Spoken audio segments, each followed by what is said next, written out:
What we have today is a 2014 F350 Super Duty with the 6.7 liter diesel, and this is a super common problem. Got oil leaking all over from the bottom of the valve covers, and that's caused by the injector valve cover seals. You can see the holes where the injectors go down through. And so we'll go back over here to the workbench and I'll show you what I think is going on with these.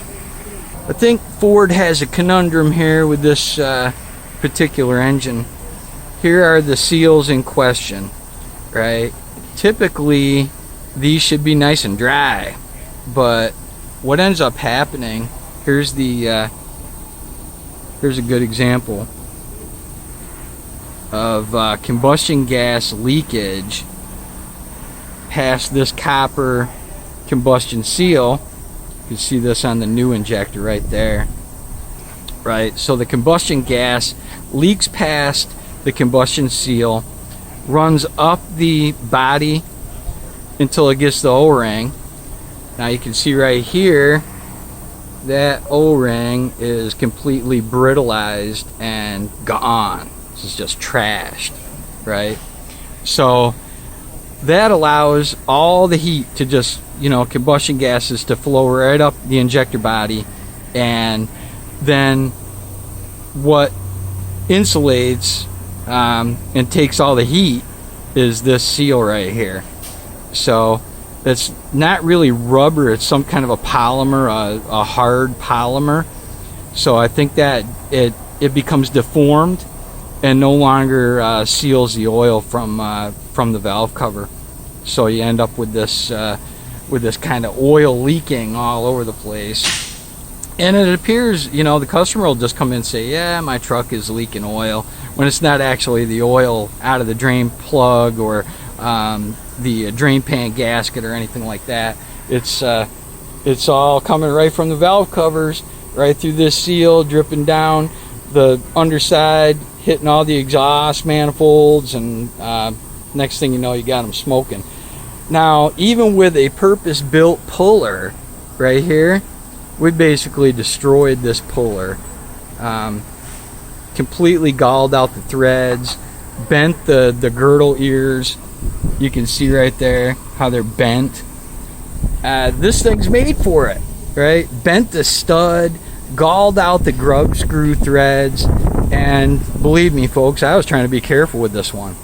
I'm very, very careful and cautious about everything I do, and still, normally you can get that light bulb out of there. Normally you can just grab the injector body, give it a good twist, and when it's clean and you haven't got substantial issue, you can just pull them right out. Now, in this case, the only option I had was to cut off an old fuel supply line, use the fitting off it, and you can see right there. That way I was able to get on it and apply a little rotational torque and break the gooey mess loose that was holding the injectors in. So now once you're done with that, you got a like I said, a gooey mess inside. So you're gonna have to next get the seals out. What I like to use is this adjustable pry bar, and next you're going to use a bore brush, clean out the cups real good so you're not destroying the new O-ring that goes in. So all things that, if you haven't seen this happen on 6.7 liters, oh, you will.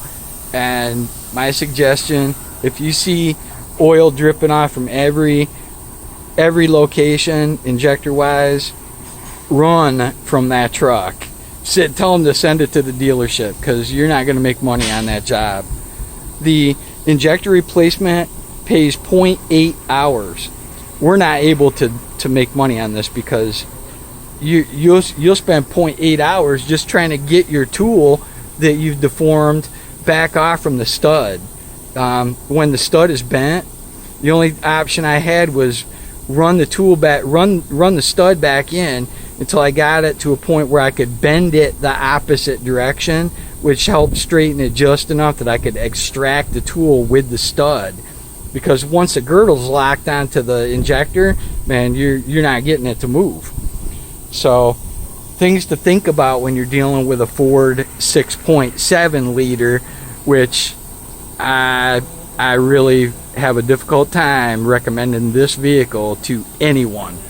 I know there's a bunch of Ford lovers out there who are going to say, oh, Lee, no, you can't condemn our Fords, but yeah, I can. One other thing that I want to show you is use a vacuum to vacuum out your cups afterwards to make sure you get all the dirt and debris. Once you board brush it, it's all going to go down to the bottom, so rather than to blow it out or shoot any kind of chemical in there, vacuum it first, then you could take and blow it out with positive pressure. It works a lot better. So that's about it. I'll let you go with that. Thanks for watching.